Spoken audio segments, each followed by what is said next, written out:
let Seventh Sister be like that? Like, seriously, who let her be like that?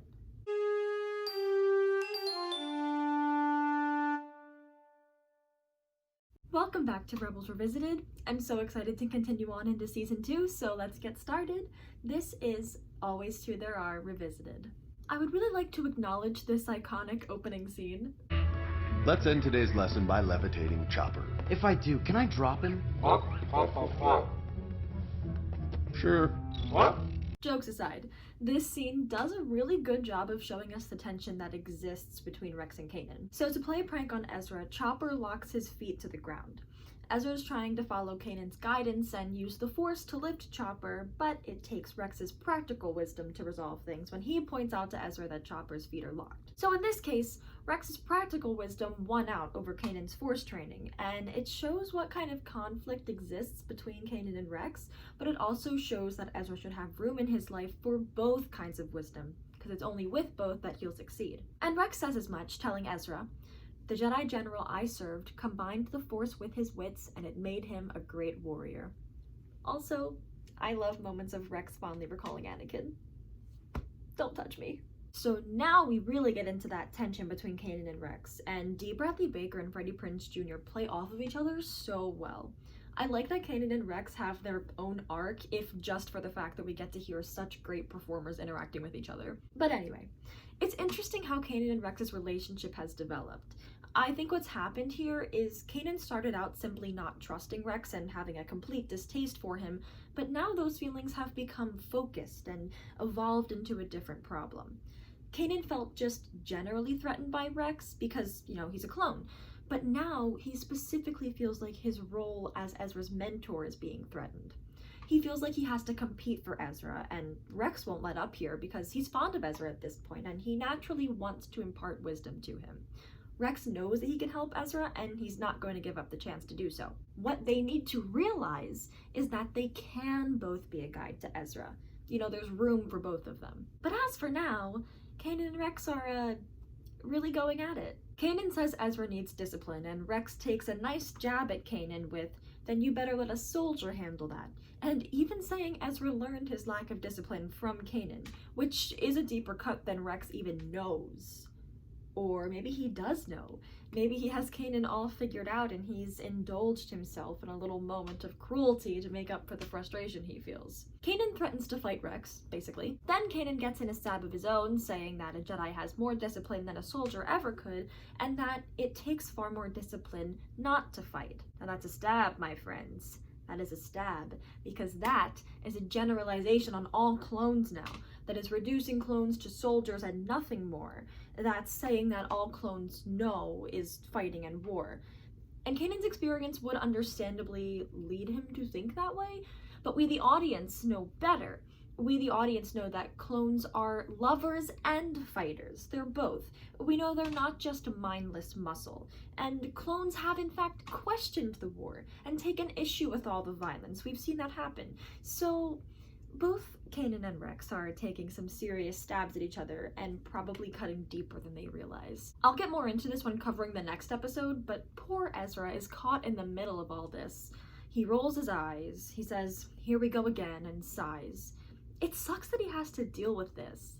The Kanan and Rex rivalry may manifest itself through a focus on Ezra, but it's not really about Ezra.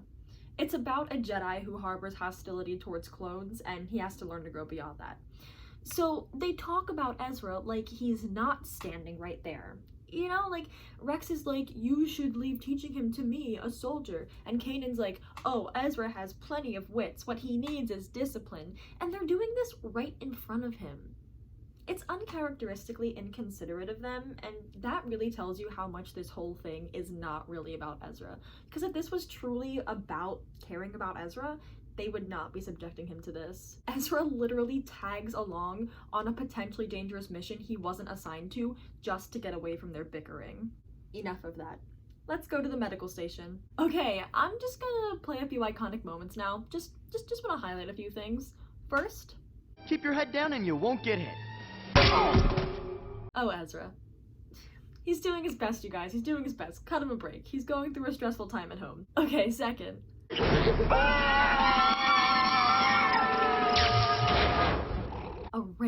voice of a reverse Chopper the Murder Droid. Wild. Third, I don't want to die this way. I'm the last of my kind. I don't have to feel bad laughing here because I know he's not the last of his kind. Fourth, Hello, Spectre 6. Come in. Do you read? This is Commander Meiluran. the icon himself, Commander Meiluran, makes his triumphant return. In case you didn't remember, this was the debut of Commander Meiluran. Attention transports. This is Imperial Commander Meiluran. Mailu seriously? Classic. Okay, moving on. I think they did a really good job at creating the atmosphere of the med station. I like how they played around with the horror or suspense feel.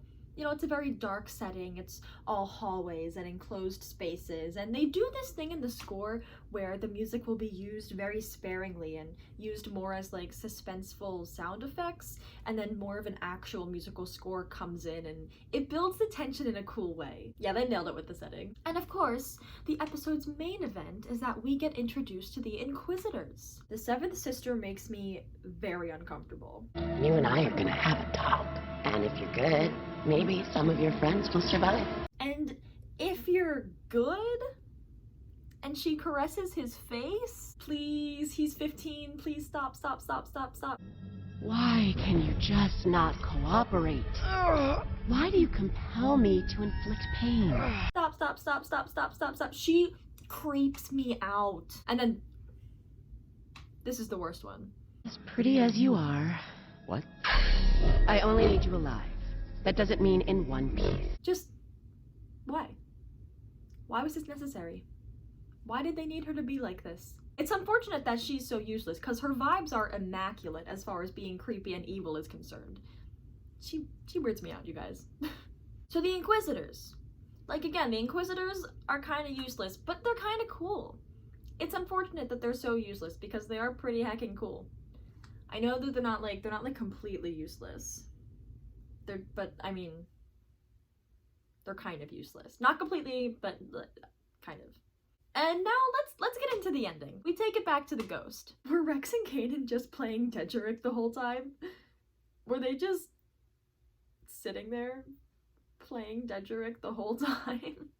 And I love Hera, she's just sitting there, she's just chilling, you know, this whole picture right here is actually quite fun, you know, it's casual, it's domestic, and it's not a vibe we see often with these particular characters, so I love that little snapshot right there. Kanan and Rex's whole conversation here is gold. Looks like you can be disciplined when you set your mind to it. What? Wait, are you trying to say you're teaching me a lesson? There are many ways to find victory. I'm not sure if I like you more or less now. It's a nice moment though, it's nice. It's this little moment of Kanan learning to exist with Rex. You know, he's not exactly comfortable with him, but he's just sitting down and playing a game with him, even joking around a little, and he's learning and growing.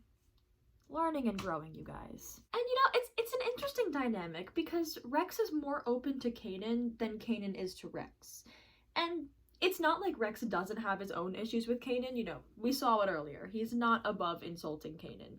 But there's also this aspect of Rex knowing that Kanan has to get over his hostility towards clones on his own, and I think he has enough wisdom to figure that Kanan can probably get there, so he's just sort of waiting it out. And then the tone switches real quick when Ezra, Sabine, Zeb, and Chopper arrive with news of new Inquisitors. Just when Kanan hears that there are 2 more Inquisitors and he's just shocked, Zeb asks Kanan why he didn't say there were more, and Kanan just doesn't talk. Like, he can't answer. I don't think he's completely over his experience with the Grand Inquisitor. I think that's still sticking with him, especially since the Inquisitor messed with him in really personal, psychological ways. So I imagine that more Inquisitors is the last thing he wants to hear about. I love how Hera sees his reaction and immediately goes over to comfort him.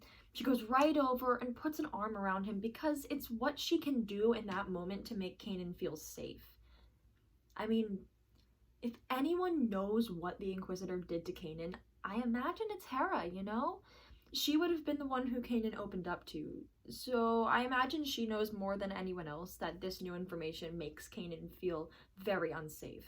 And like, man, that final moment where she puts her arm around him and holds his hand, gets to me, you guys. Like, there's just something so real and tender about that picture, and I love how the action of Hera making herself close to Kanan to comfort him isn't treated as anything other than normal.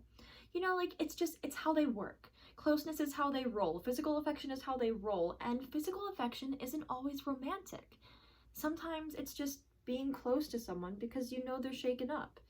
And I like that they work like that, and I like that the show actually shows them working like that, and I think it's an important dynamic to normalize. Alright, I think that about does it. Thanks for watching, and may the Force be with you always.